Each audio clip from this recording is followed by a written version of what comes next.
sekarang saya lagi di Klaten, di Ayub Camp. Mungkin teman-teman juga udah pernah dengar ya, udah sering dengar malah itu Ayub Camp, tempatnya PAZ gitu.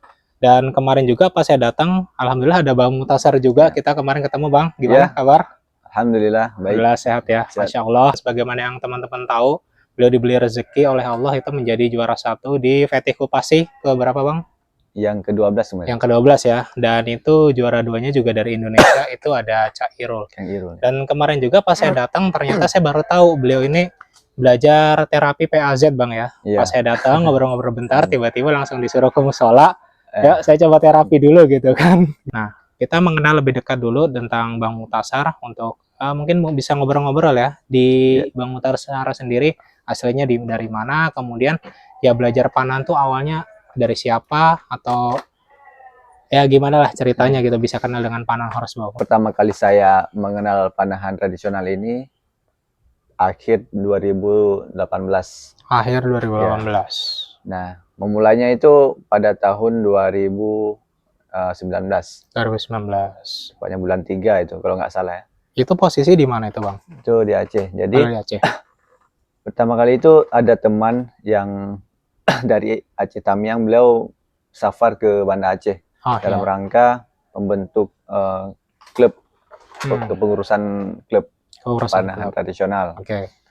Nah, ketika itu beliau sempat singgah di PD di tempat kita. Tempat Antam itu PD namanya. Kebetulan ada teman kan beliau, jadi mau sharing panahan sekaligus coaching. Nah, ketika itu kami sempat semperin, itu posisinya di lapangan bola ya. Lapangan bola. Beliau perkenalkan bahwa itu panahan tradisional. Jadi pas kami lihat, ini agak beda nih sama panahan yang biasa-biasa kita lihat di YouTube, di modern. Beliau bercerita bahwa ini panahan tradisional yang akan puncaknya di atas kuda. HBA ya. Nah, setelah itu selama beberapa bulan itu kan nggak jumpa lagi sama beliau. Jadi, nah kebetulan ada teman nih, teman sekolah. Jadi dia pergi ke Medan kerja sama pamannya. Karena itu pamannya pun baru belajar panahan, baru belajar panahan. Jadi belajar juga buat busur, buat anak panah. Jadi saya lihat di status WA-nya, nah kok ini panahan yang sama mirip yang saya lihat di lapangan kemarin tuh, yang beberapa bulan itu kan. Itu baru sekali aja berarti itu, yang di beberapa bulan di lapangan bola itu. Iya, sekali. Nggak sempat di coaching, nggak sempat megang lah busur. Iya, gitu cuma ngeliat aja berarti. Saya hubungi teman ini, nama dia Sohibul Kiram. Jadi, Hib nih kayaknya sama ya. Busur yang saya lihat kemarin di lapangan, kayaknya panahan berkuda ya. Betul ya, dia jawab kan. Jadi saya pesan melalui dia untuk dibuatkan busur. Nah, ketika dikirim itu rupanya busurnya 50 lbs. Jadi kita nggak tahu. Yang penting jadi dulu lah ya. Nah, saya taruh bukan bantalan, kayu petak itu papan ya. Sasarannya papan itu. Papan itu. Sejarak 10 meter kurang lebih. Nah, saya pasang string. Itu dikasih anak panah 3 euro. 3 anak panahnya apa tuh bahannya? Bahannya spruce.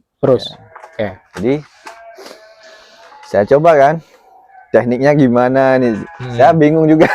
Yang baru pertama berarti. Pertama megang busur, mau coba, nggak tahu teknik. Ya asal-asal aja, asal pasang, narik, nggak full. Ya segini. Berat juga, 50 lbs. Ini nampaknya kencang nih terbang. Pas lepas ya nyusruk ke bawah. Nyusruk 50 lbs padahal itu ya. Nyusruk. Enggak nyampe malah sebelum itu. Enggak kena target siang kayu. Jadi kok aneh nih busur enggak seperti yang dibayangkan. Saya WA dia. Kok enggak kencang nih terbangnya kok.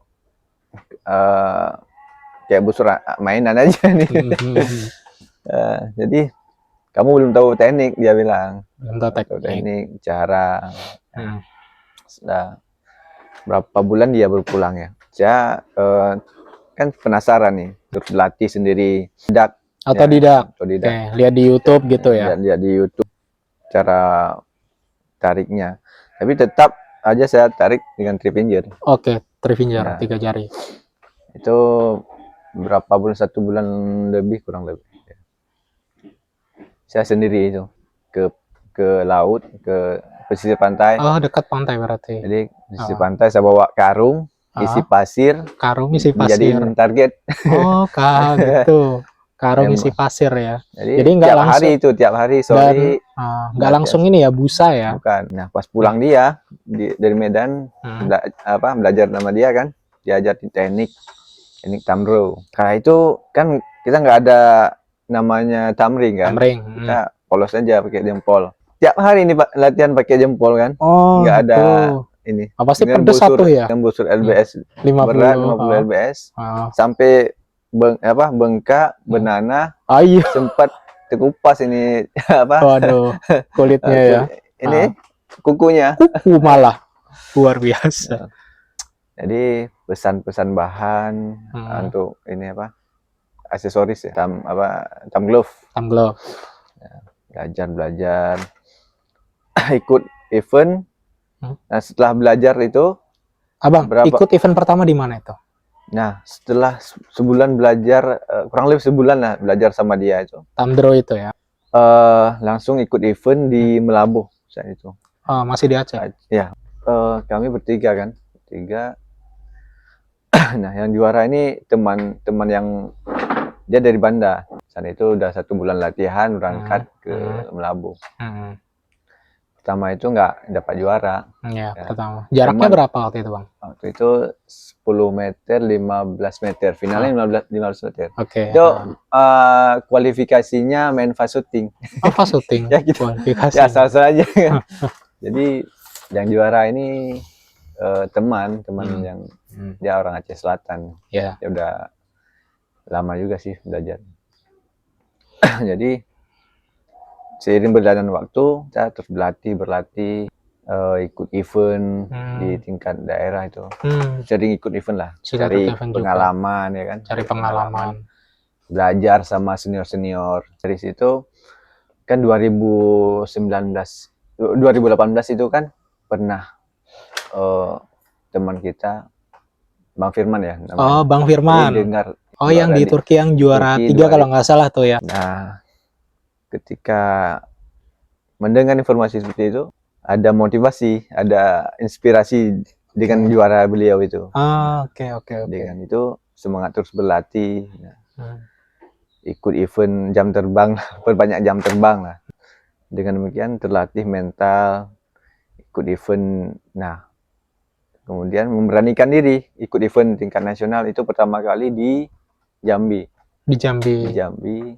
Sebelumnya ada yang menarik, Bang. Tadi waktu Anto menyebutkan itu ikut event untuk melatih mental gitu. Ya. Nah, kalau misalnya tadi tak runut kan mungkin latihan jam terbangnya tinggi gitu kan. Kemudian juga semangat latihan. Nah, itu mungkin tadi sempat yang terlewat itu, tertarik awal mulanya itu sebenarnya hanya karena ngelihat panahan di lapangan bola itu, terus tertarik pengen nyoba gitu. Terus punya peralatannya, akhirnya latihannya jadi tiap hari gitu. Dan padahal sendiri gitu. Mompa semangatnya dari mana waktu itu? Belajar jadi kajian-kajian di YouTube gitu. Bahwa panahan ini panahan sunnah. Panahan sunnah. Yang dianjurkan. Nah, tertarik ingin mendalami dan banyak fadilah kan di panahan-panahan. Benar banget. Fadilah, banyak keutamaan. Nah, salah satunya itu yang bisa memotivasi. Jadi tidak hanya cita-cita jadi juara, tadi termotivasi dari ini. Penting mengamalkan sunnah memanah ini gini ya.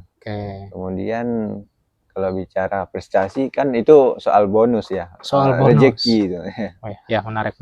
Jadi dengan memperbanyak berlatih, ikhtiar dan berbanyak doa. Memantaskan diri juga berarti. Berarti event nasional pertama di Jambi itu. Iya. Ke daerah dulu nggak? Ke daerah dulu. Boleh silahkan. Yang pertama kali juara ya? Oh ya, benar. Nah, jadi yang pertama kali juara itu saya di tingkat daerah pas pandemi. Pas pandemi itu. 2020 ya? 2020 masih pandemi ya. Nah, kan busur yang awal saya pakai itu kan berat, 50 lbs. Saran teman, antum harus ganti busur yang di bawah itu. Nah, pakailah busur. Saat itu nggak sampai pun 30 lbs. Nggak nyampe 30. Agak ringan. Jadi nariknya enteng aja. Iya, udah biasa 50 pula ya. Nah, karena itu anak panah saya itu beda-beda.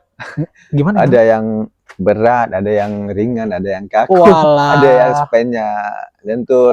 Jadi bidikannya itu nggak seragam kan? Iya benar-benar. Jadi ditandain nomor 1, 2, 3 sampai 6 itu dihafalin karakternya. Oh, menarik banget ini. Jadi sampai final itu pas aduan kan final 30 meter itu. 30 meter. Saya main elevasi. Jadi teman yang aduan ini dia busur laminasi ya. Laminasi Korean ya. Jadi bidikannya lurus aja dia. Saya sempat kena mental juga kan. Kena mental. Dengan busur ini yang LBS-nya rendah. Saya harus berpikir. Aeronya juga macam-macam ya karakternya gitu. Nah, tapi bisa sampai itu udah final berarti? Final. Jadi alhamdulillah juara 2. Jadi teman-teman itu sempat heran kok. Ini kok main elevasi jarak 30 meter ya kan. LBS-nya rendah kan. Berarti dan karakter anak panah pun harus dihafal. Berarti insting antum kuat itu. Mengasah instingnya itu kadang-kadang kan. Enggak, alhamdulillah karena sering latihan aja ya. Ya sering latihan. Otomatis terbantu juga. Berarti itu juara 2 pertama naik podium mungkin. Itu masih di Aceh berarti. Di Aceh. Setelah itu semakin banyak kan event di Aceh. Ikut. Nah, sering juara lagi. Kadang juara 4, juara 3. Itu baru sekelas daerah ya. Iya. Nah, gimana ini supaya tingkat nasional bisa diikuti event untuk melatih mental ya. Saya pikirannya gitu. Jadi pada tahun 2022 kalau nggak salah itu ada event nasional di Jambi. Saya ganti busur lagi, busur hadiah. Hadiah yang agak berat itu 40 lbs lah, 40 lbs. Itu busur hadiah. Itu mainnya jarak 70 meter. 70 meter. Di Jambi itu kan latihan pun jarang 70 meter. Iya, jarang 70 meter ya. Nah, berlatih. Alhamdulillah masuk 4 besar di tingkat nasional itu Kang Irul yang dari Jawa. Kang Irul. Kang Alwin. Niatnya ya untuk melatih mental. Niatnya bukan melatih mental. Tujuan untuk juara dulu. Dapat juara enggak? Itu pengalaman pertama ya. Yang nasional. Jadi seiring berjalan waktu diadakan Fornas ya. Fornas. Palembang. Iya pernah dengar tuh. Palembang itu 2021 ya. Ikut event nasional. Kemudian event Fornas di Bandung yang berapa itu? Oh, di Bandung itu. Oh, saya sempat datang tuh. Nah, tapi waktu itu saya bukan hadir sebagai peserta. Gitu, waktu itu cuma nyambangin Kang Supri aja tuh. Udah karena kangen, udah lama nggak ketemu gitu kan. Ada tuh tulisannya di Facebook saya. Nanti kalau mau cek tuh. Nah, di Fornas Bandung. Iya. Nah, di tempatnya tuh? Di Lanut ya? Nah, di lapangan udara TNI Angkatan Udara. Saat Fornas Bandung itu saya ganti lagi busur. Jadi ada masukan dari teman, antum harus pakai laminasi. Nah, ganti busur yang agak ringan lagi kan. 37 lbs. Nah, alhamdulillah dapat prestasi juara 3 kala itu. Nah, itu mungkin agak sedikit kita bedah dulu ya Bang ya. Kan mungkin tadi kita dengar cerita dari Bang Mukhtasar ini dari turnamen ke turnamen, dari lomba ke lomba, dari yang lokal hingga nasional itu kan kayaknya prestasinya kayak menanjak terus, tidak selalu naik podium ya. Tapi kan selalu ya dapat ya juara 2, 3, 1 gitu. Nah, itu kalau berlatih aja apa cukup gitu? Maksudnya kan tiap orang atau tiap pemanah gitu punya talenta yang berbeda, punya motivasi yang berbeda, ya punya alat yang beragam juga gitu. Nah, itu mungkin ada resep lain gitu. Apakah minum obat, minum jamu, biar semangatnya latihan, biar terus termotivasi. Atau memang ini diciptakan oleh pemanah itu sendiri semangat itu? Ya, yang pertama ya semangat berlatih. Semangat berlatih, terus berlatih skill, mental. Dan yang kedua, apa, dari segi alat ya, alat harus yang ini pertama mental, skill, kedua mental, kemudian jam terbang. Okay. Itu terus dilatih. 3 hal itulah yang menjadikan dan seorang perbanyak doa ya. Perbanyak doa ya. Itu ikhtiar langitnya ya. Karena tadi kan ikhtiar buminya ya, apa alat, terus juga jam terbang itu ikhtiar buminya. Kalau ikhtiar langitnya berarti wah doanya juga banyak berarti banyak, ya. Minta doa dari orang tua. Wah itu mah udah resep manjur tuh, doa dari orang tua itu mah. Ya kita bisa melihat ya dari sejarah-sejarah pemanah terdahulu itu, seperti sahabat Rasulullah ya. Oh iya, benar. Kan beliau di samping rajin berlatih, itu beliau didoakan oleh Rasulullah. Langsung oleh baginda Nabi yang mendoakan Allahumma syadid romyatahu gitu. Dan bisa kita lihat juga Imam Syafi'i. Kan ahli memanah juga. Oh benar. Beliau memperbanyak doa ketika minum air Zam-Zam. Air Zam-Zam, betul. Salah satu doa beliau itu minta ditempatkan anak panah beliau. Ya sekelas ulama itu ya. Jadi beliau Imam Syafi'i kan ya imam mazhab kita di Indonesia. Selain ulama fikih ternyata beliau juga ahli memanah juga, dan doanya itu ya tadi sebelum minum air Zam-Zam minta ditempatkan salah satunya untuk anak panah. Menarik. Oke, lanjut lagi Bang. Berarti itu tadi sampai lanut lah ya. Nah, ini mungkin kita agak ke hidangan utama di podcast ini. Jadi kenapa seorang Bang Mutasar ini bisa sampai menaiki podium juara 1 di Turki? Yang mana kita tahu kalau sudah bisa dibilang sih Bang ya, kalau sudah menaiki podium di Turki artinya kan itu bisa dibilang ya juara dunia lah. Karena kan kita berkiblat panan ini ke Turki terakhir. Nah, itu perjalanannya gimana gitu? Perjalanannya jadi cita-cita ke Turki itu udah lama ya, dari pertama tahu Bang Firman itu juara dunia. Sudah terbesit di dalam hati, udah cita-cita pengen seperti beliau. Wah, jenderal alien kita ini. Cita-cita saya ya sebenarnya bukan untuk mencari ketenaran. Dengan prestasi ini saya bisa memotivasi teman-teman yang lain untuk berlatih mana. Jadi ini berlatih lah. Doa antum ya, semoga ini bisa menginspirasi teman-teman atau bahkan yang ingin memulai bahkan. Ya, bahkan dengan terinspirasinya dari Bang Firman, saya jadi 2023 ya. Itu dibuka ada nama klub baru di Indonesia yang namanya Patih Indonesia. Jadi melalui Patih Indonesia saya mengikuti seleksi, diberangkatkan 2 peserta yang lolos. Jadi segala macam biayanya itu ditanggung. Nah, alhamdulillah. Nah, di Turki itu kan itu pertama kali di Turki mengikuti event internasional. Itu dihadiri pemanah-pemanah handal ya. Iya, pastilah. Itu kan yang dikirim ke Turki memang udah andalan-andalan dari negaranya itu. Ada yang dari Kazakhstan, Hungaria, bahkan tuan rumah itu luar biasa. Saya mendengar informasi atlet Turki itu tembus skornya itu 100 lebih. 100. Nah, saya dibandingkan dengan saya pemanah-pemanah Indonesia ini kan paling 90-an. Saya malah 90-an gitu. Maksudnya itu ketika uji seleksi di Patih Laga itu ya? Iya. Itu pakai penilaian dari Turki itu, maksudnya jaraknya, targetnya. Oke.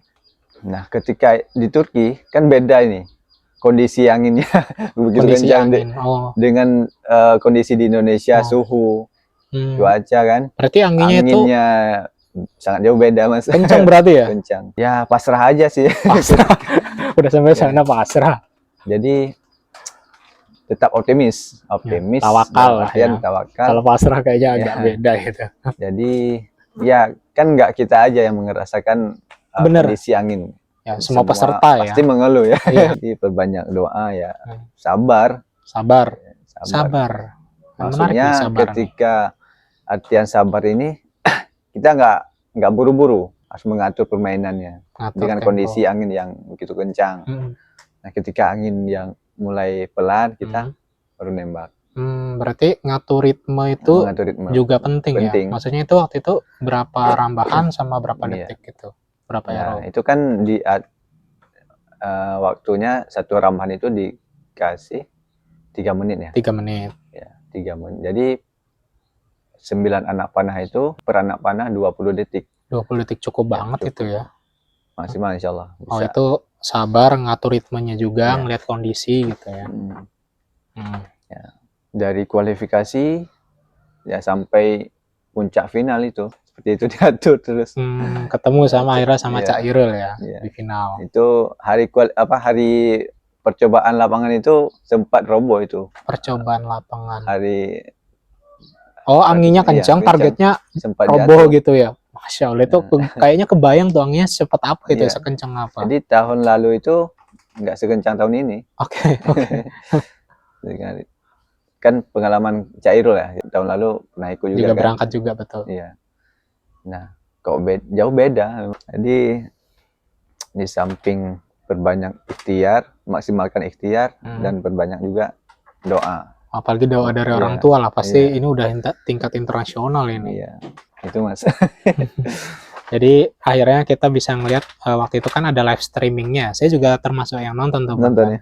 Ya kan pertandingan 2 atlet Indonesia, Bang Mutasar sama Cak Irul tuh di live streaming. Oh itu udah finalnya itu perebutan juara 1 dan 2 dan alhamdulillah antum dihadiahkan, dikaruniai oleh Allah itu untuk sebagai juara pertama mengibarkan bendera Indonesia di kancah internasional gitu. Dan Masya Allah setelah beliau balik, ya kayaknya banyak tawarin ya, mungkin DM masuk kayaknya, WhatsApp banyak masuk ya, termasuk saya waktu itu juga japri ya, tahniah Bang Mutasar, terima kasih sudah membawa Indonesia bla bla bla gitu. Berarti setelah lomba itu selesai, banyak orang lah yang pengen tahu gitu tentang Bang Mutasar. Berarti DM banyak masuk, terus di Facebook banyak add friend mungkin ya, di Messenger masuk gitu ya. Balas. Langsung, kayaknya itu kan udah, waktu itu tadi kan sempat ngomong juga kalau bukan untuk cari viral gitu, tapi itu kan akhirnya mengikuti mau nggak mau gitu kan, mau nggak mau ya tetap pasti ya kan. Ya, karena prestasi udah dapet ya udah orang akhirnya melihat gitu. Dan coba saya tebak, mungkin adalah dari orang-orang yang centang biru atau kanal berita gitu nasional itu kayaknya ingin ngobrol sama antum gitu ya. Bahkan ada yang minta tempatnya dilatih juga, jangan-jangan ini. Adalah. Kalau gitu kan ini udah kemarin sudah selesai itu yang turnamen di Turki yang VT Kopassi.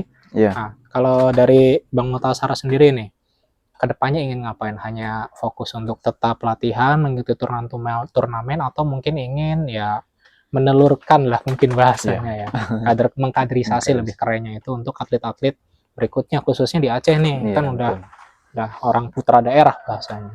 Ya cita untuk selanjutnya ke depan ya saya pengen istilahnya mengembangkan ya di daerah. Misalnya event-event itu mungkin ya bisa diikuti yang event yang besar aja, yang setahun sekali gitu. Ngomong nggak salah antum di Jawa ini udah lama ya?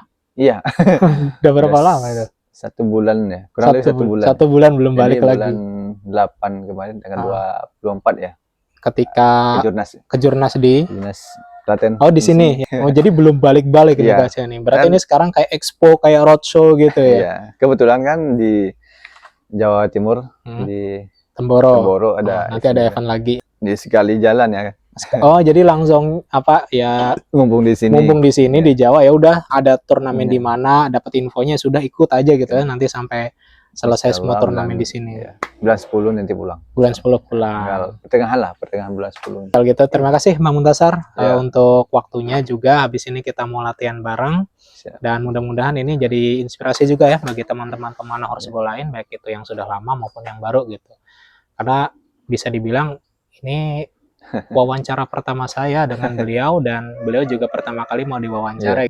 Ada Bang, kalau gitu terima kasih. Semoga sukses selalu. Minta doanya juga supaya ketularan juga ya di panggung internasional.